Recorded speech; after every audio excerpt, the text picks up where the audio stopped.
Welcome to Upvoted, NoSleep, where OP DoverHawk writes. The surface of the moon was a dull, dusty gray, but the view from the lander window was still the most beautiful thing I had seen in my life.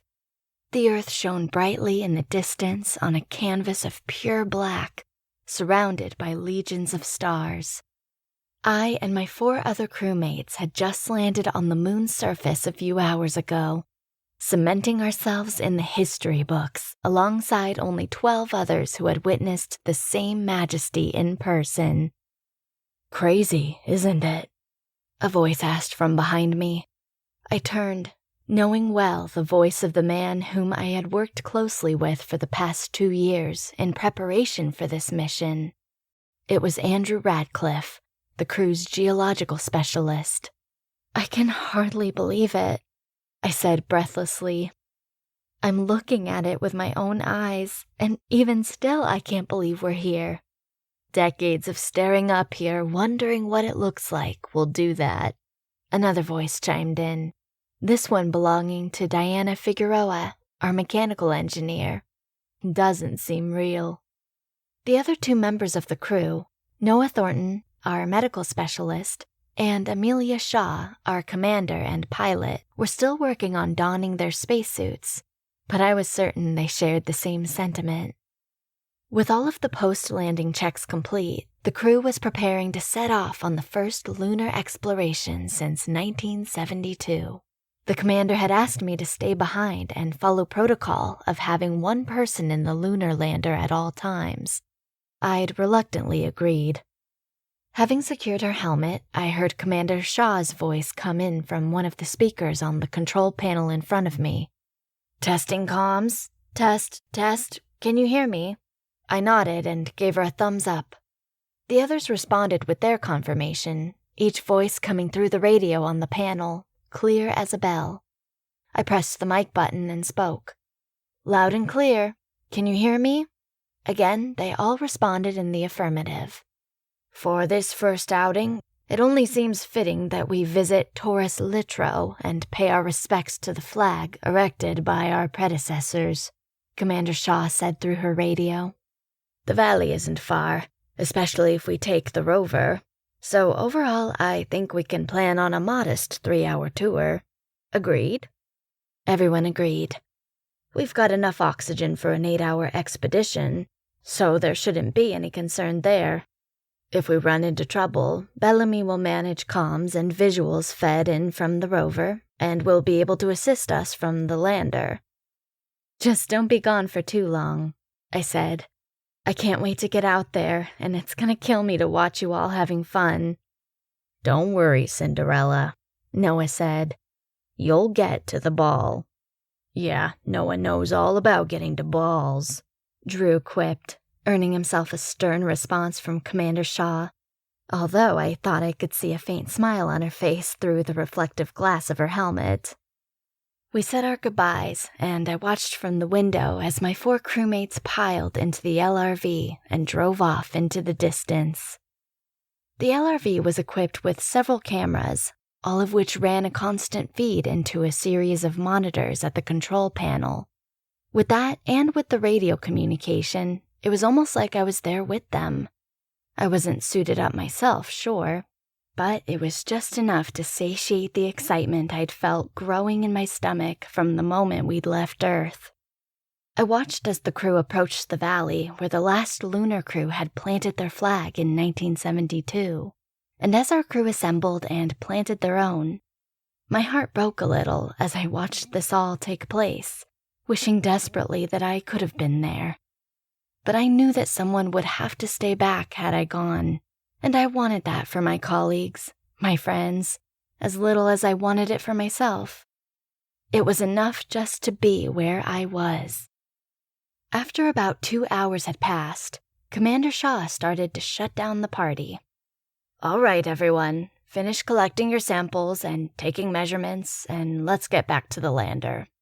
We promised Bellamy that we'd—" Her voice trailed off. "Did any of you just see that?" Normally, I would have expected a poorly timed joke from Drew or Noah, but the sudden sharp tone in the commander's voice was so off-putting that I knew at once something was wrong. "Noah?" Commander Shah said in a tone I liked less than her first question. Was that concern in her voice? "What's going on?" I asked into the mic. Silence answered. "Commander, do you copy?" Nothing. I looked over at the video feed and saw someone, I couldn't distinguish who, walking past one of the cameras. Then every single feed went black. "Guys, what's going on?" I asked urgently. "Amelia? Noah? Diana? Drew? Can any of you hear me?" Silence. "I've lost comms and visuals. Repeat, I have lost comms and visuals. I'm totally blind over here. If you can hear me, return to the lander at once." Nothing. On the screens in front of me, white text flashed, reading, "Signal lost." The silence I was then plunged into was so total, so isolating, that it sucked the air from my lungs and threatened to suffocate me. For a moment, I teetered on the edge of sanity, and then it was gone. I sprang into action, immediately running troubleshooting processes and reboot protocols. If both the signal from the rover and the comms were down, that was more likely to be an issue with the lander than it was with the team. And if it was an issue with the lander, it was something I could fix. I spent the next hour running diagnostics and trying everything to get comms back, all while repeating my message into the mic, hoping that the team would return sooner than planned. As their arrival time approached, I found myself looking out the window several times a minute, anxious for my comrades to return and assist me with this growing catastrophe. The next hour passed with terrifying speed as I spent more and more time staring at the horizon, praying desperately to see movement.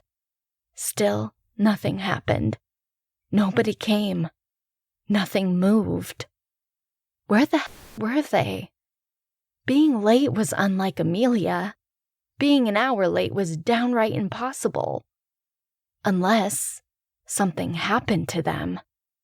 I took a deep breath. Nothing happened to them. What could possibly happen? They were the smartest people I'd ever known. The likelihood of them getting into trouble was impossible unless there was something outside of their control. And there were very few things outside of their control. I ran through the reboot protocols again for the communication systems, not expecting anything to work, but wanting something to help pass the time.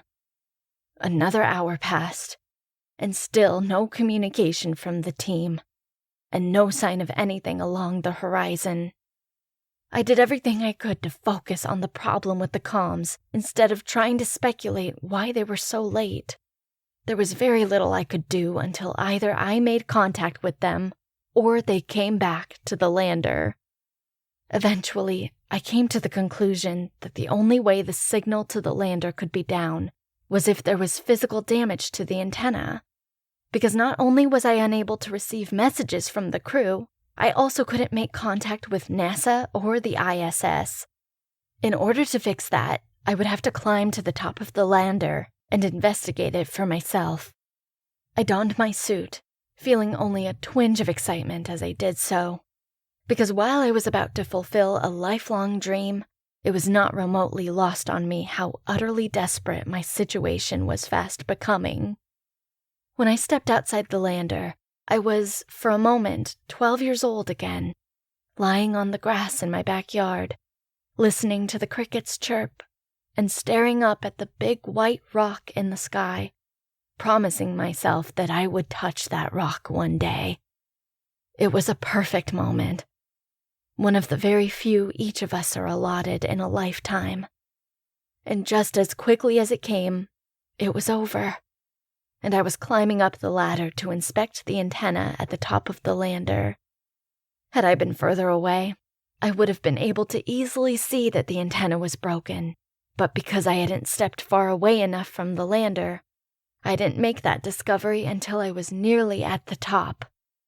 The antenna and dish were misshapen and bent, and upon closer inspection, I saw a series of small cracks and scratches around some of the narrower parts.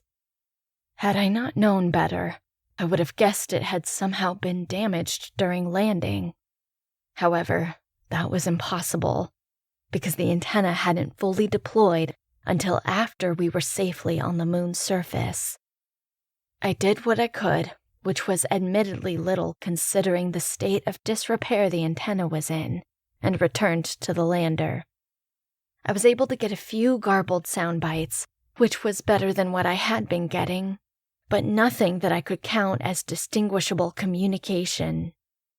I was just about to take my suit off when I heard it. To be continued. And that was an upvoted NoSleep story by O.P. DoverHawk, whose work you can find more of on DoverHawk.com. But that's only part 1 to this tale. Be sure to come back for more tomorrow. Sweet dreams.